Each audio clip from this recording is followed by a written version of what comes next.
Assalamualaikum, balik lagi di channel YouTube-nya aku dan aku dia ibu empat anak krempel.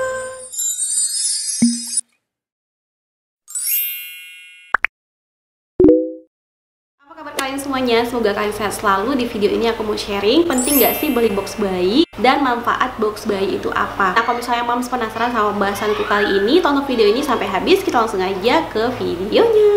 Oke, kayak biasa aku disclaimer dulu bahwa apa yang aku sampaikan di sini adalah semua berdasarkan pengalaman aku. Kalau misalnya moms punya pengalaman yang berbeda, apa yang aku sampaikan di sini boleh banget untuk sharing di kolom komentar. Oke, kita langsung aja masuk ke manfaat box bayi. Nah, manfaat box bayi ini apa sih? Yang pertama, manfaat box bayi mengajarkan anak mandiri karena bayinya bisa tidur dengan tempatnya sendiri. Jadi dari situ kita bisa ngajarin anaknya lebih mandiri sejak dini. Manfaat box lainnya, moms bisa jadi leluasa untuk beraktivitas karena merasa aman gitu meninggalkan bayinya di dalam box bayi. Terus manfaat selanjutnya, box bayi adalah salah satu tempat yang paling aman untuk bayi. Apalagi moms punya anak lebih dari satu. Nah, box bayi ini tuh bagus banget untuk jadi tempat kita ngeletakin bayi di dalam box bayi tersebut. Manfaat box bayi selanjutnya, box bayi itu bisa dijadikan sebagai tempat main juga, bisa dijadikan sebagai tempat gantiin popok juga. Aku juga pakai box bayi ini untuk gantiin popok anak aku. Aku alasin lagi pakai perlak yang anti ompol. Jadi box bayi itu multifungsi banget ya, Mams. Manfaat box bayi berikutnya adalah bayi jadi tidur lebih nyenyak, dia nggak akan terganggu.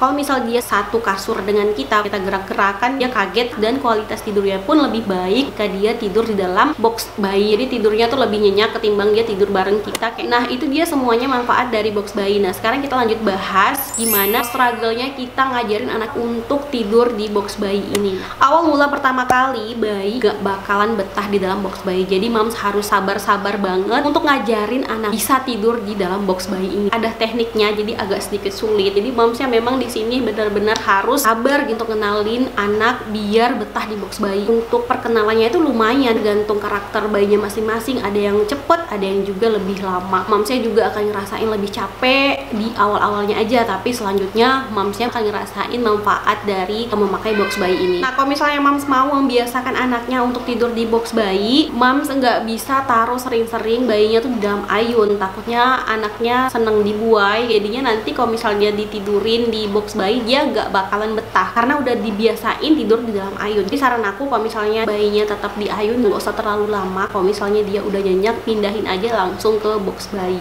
Terus kesulitan selanjutnya udah pasti bayinya akan sering nangis ketika kita taruh di dalam box bayi. Ini adaptasi aja, lama-kelamaan kalau misalnya anaknya sudah terbiasa di dalam box bayi, dia nggak akan nangis lagi. Di awal-awal pertama kan sangat capek, apalagi kalau misalnya moms bayinya itu ASI. Jadi kayak kita ambil, ngasihin, terus dipindahin lagi ke box. Anak bayi baru lahir itu kan nyusuknya 2 jam sekali. Karena aku udah pernah ngalamin itu dan akhirnya anak aku nggak tidur di box, tidurnya di samping aku. Kadang kalau ASI itu nggak 2 jam sekali. Bayi baru-baru pertama kali lahir itu bisa 1 jam sekali dia mau nyusu. Jadi moms harus capek nih.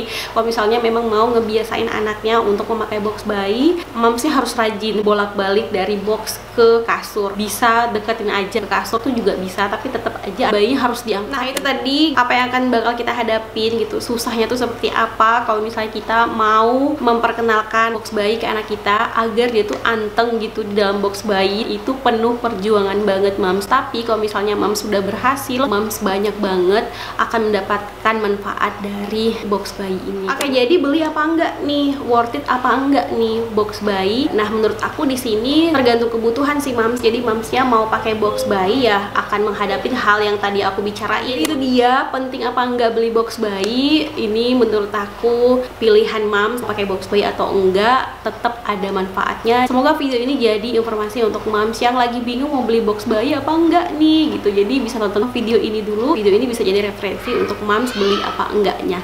Nah, makasih buat moms yang udah nonton video ini dari awal sampai akhir. Sampai jumpa lagi di videoku selanjutnya. Assalamualaikum warahmatullahi wabarakatuh.